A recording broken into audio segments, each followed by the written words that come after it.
भारत में हर साल लगभग 45,000 लोग लापता होते हैं।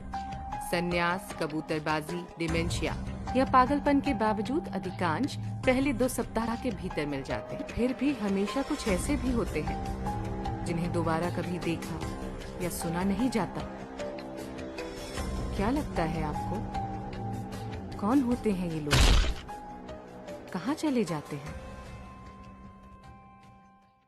Murder is the only way to reform, यानी कि हत्या ही सुधार का एकमात्र रास्ता है।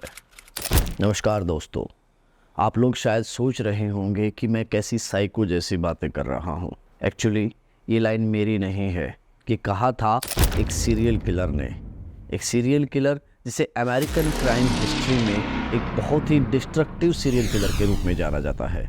उसका नाम था कार्ल पेंजराम। जेल में हुए उसके कन्फेशंस और उसकी ऑटोबायोग्राफी में उसने 21 लड़कों और पुरुषों की हत्या करने की बात कबूल की है, जिनमें से पुलिस केवल 5 को ही कंफर्म कर पाई थी। लेकिन पुलिस को पेंजराम पर अकेले अमेरिका में ही 100 से ज़्यादा लड़कों और पुरुषों के साथ बलात्कार करके उनकी हत्या करने का डाउट था। इसके अलावा पुर्तगाल, अंगोला और साउथ अफ्रीका जैसे देशों में भी पेंजराम ने बहुत सी हत्याएं की थी। हमारी आज की किताब का किस्सा भी एक सीरियल किलर पर ही बेस्ड है। मेरी जब लेखक से इस किताब के विषय पर बातचीत हुई तो उन्होंने मुझे बताया कि उन्होंने ये किताब एक दोस्त से शर्त लगा कर लिखी थी।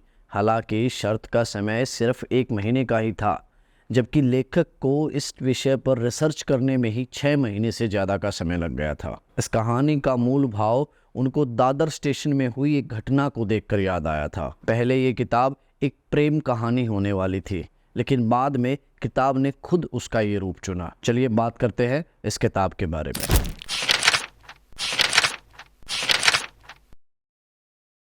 दोस्तों, क्राइम म्यूजियम की एक रिपोर्ट के अनुसार सीरियल किलर्स को 3 कैटेगरीज में डिवाइड किया गया है। पहले होते हैं the medical killer, second the organised killer और तीसरे और आखिरी होते हैं द डिसऑर्गेनाइज्ड किलर। आगे चल कर के इन सभी कैटेगरीज की सब कैटेगरीज भी होती हैं। द ऑर्गेनाइज्ड किलर की सब कैटेगरी में एक आते हैं गॉड कॉम्प्लेक्स। गॉड कॉम्प्लेक्स से पीड़ित लोगों को लगता है कि ईश्वर ने उन्हें दुनिया को शुद्ध करने का काम सौंपा है। उन्हें लगता है कि दुनिया सिर्फ अच्छे लोगों के लिए रहने की एक जगह है। उन्हें लोगों की छोटी छोटी गलतियां में भी बड़ी बड़ी बुराइयां दिखाई देती हैं और उनकी नज़र में हर बुराई की सिर्फ एक ही सज़ा होती है, कैपिटल पनिशमेंट, यानी कि मौत की सज़ा। अगर आप पंजाब, हरियाणा या राजस्थान के किसी एरिया से बिलोंग करते हैं तो अपने घर के बुजुर्गों से पूछकर देखिएगा कि 70s के दशक में इन तीनों ही स्टेट में एक कनपट्टी मार का खौफ हुआ करता था, जिसने 70 से ज़्यादा लोगों की हत्या की थी। वो रात के अंधेरे में कंबल ओढ़ कर निकलता था और अपने पास एक हथौड़ा रखता था। जैसे ही उसे कोई अकेला मिलता, उसके कान के ठीक नीचे वो हथौड़े के वार करके उसे मार देता था। इसी वजह से उसका नाम कनपट्टी मार पड़ा था। लेकिन 1979 में उसे पकड़ लिया गया और फांसी की सज़ा दे दी गई। आप इसके बारे में गूगल भी कर सकते हैं। किताब की कहानी की इंस्पिरेशन भी यही कनपट्टी मार रहा है। जब मुंबई में रहने वाला 24-25 साल का लड़का गौरव कनपट्टी मार से इंस्पायर होकर के हत्याएं करना शुरू कर देता है उसी के तरीके से। और वो इतना चालाक है कि कई बार तो अपने किए गए मर्डर्स के बाद में खुद पुलिस को उसकी सूचना देता है और कई बार चैलेंज करके पुलिस के सामने भी आता है, लेकिन पुलिस उसे पकड़ना तो दूर, उसे पहचान तक नहीं पाती है। उसके द्वारा किए गए इन सभी मर्डर्स की इन्वेस्टिगेशन इंस्पेक्टर श्वेता कर रही होती है। श्वेता के हस्बैंड विक्रांत एक फोरेंसिक एक्सपर्ट हैं, लेकिन उन दोनों का डाइवोर्स हो चुका है। एक 12 साल का बेटा भी है, अंकुर, जो कि श्वेता के साथ रहता है। कहानी के अंत में इस अंकुर का भी एक अहम किरदार है। शायद इस अंकुर की वजह से ही किताब का अगला भाग भी लिखा जाए। इस कहानी में सीरियल किलर गौरव के अलावा इंस्पेक्टर श्वेता और उसके बेटे अंकुर की जो केमिस्ट्री दिखाई गई है, वो जानने के बाद आप ये सोचने पर मजबूर हो जाएंगे कि आपके बच्चे के सामने किया गया आपका कोई भी व्यवहार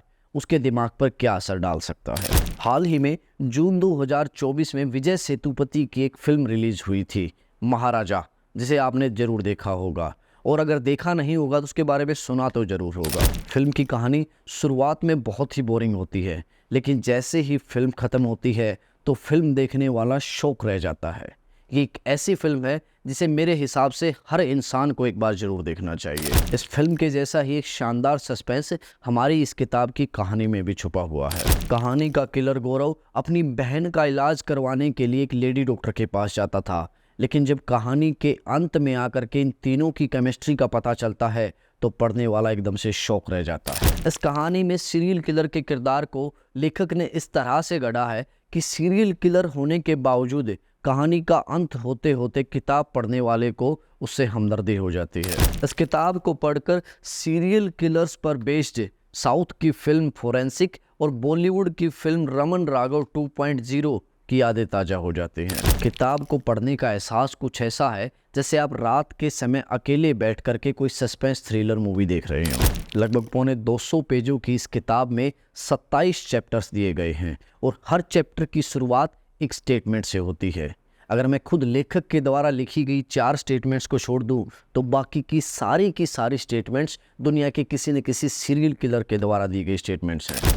किताब की शुरुआत भी famous German philosopher Friedrich Nietzsche की एक स्टेटमेंट से होती है कि जो कोई भी राक्षस के साथ लड़ रहा होता है उसे ये ध्यान रखना चाहिए कि इस प्रक्रिया में कहीं वो खुद राक्षस ना बन जाए, क्योंकि जब आप बहुत देर तक खाई को घूर रहे होते हैं तो दूसरी तरफ खाई भी आपको घूर रही होती है। किताब की शुरुआत में दी गई स्टेटमेंट का मतलब किताब के आखिरी पन्नों में जाकर समझ आता है। किताब का नाम लकड़बग्गा रखने के पीछे की वजह यह है कि किताब के सीरियल किलर को लकड़बग्गे के साथ कंपेयर किया गया है, क्योंकि लकड़बग्गा सबसे शातिर जानवर होता है। वो कभी भी शिकारी के द्वारा रखे गए पिंजरे में लालच की वजह से नहीं फंसता है। उसे पकड़ने के लिए उसकी ईगो पर हमला करना पड़ता है। लकड़बग्गे को पकड़ने के लिए शिकारी शेर से बोटी छीनकर पिंजरे में फेंकते हैं और फिर शेर पर अपनी जीत साबित करने के लिए ही लकड़बग्गा पिंजरे में जाता है और वो पकड़ा जाता है। लेकिन हमारे लकड़बग्गे का क्या होता है, ये जानने के लिए आपको किताब पढ़नी होगी। इसका लिंक नीचे डिस्क्रिप्शन में दिया गया है, जाकर अभी ऑर्डर कीजिए। तो दोस्तों, मेरा ये बुक रिव्यू आपको कैसा लगा मुझे कमेंट करके ज़रूर बताएं। आपका कमेंट मेरे लिए बहुत इंपॉर्टेंट है। अगर आप भी मेरी ही तरह बुक्स पढ़ने के शौकीन हैं और इस तरह की और बुक्स के बारे में जानना चाहते हैं तो जुड़े रहिए मुझसे और बुक्स पढ़ना शुरू कीजिए। इसके अलावा अगर आप मुझसे कुछ बात करना चाहते हैं या कुछ पूछना चाहते हैं तो आप मुझे इंस्टाग्राम पर मैसेज कर सकते हैं। धन्यवाद।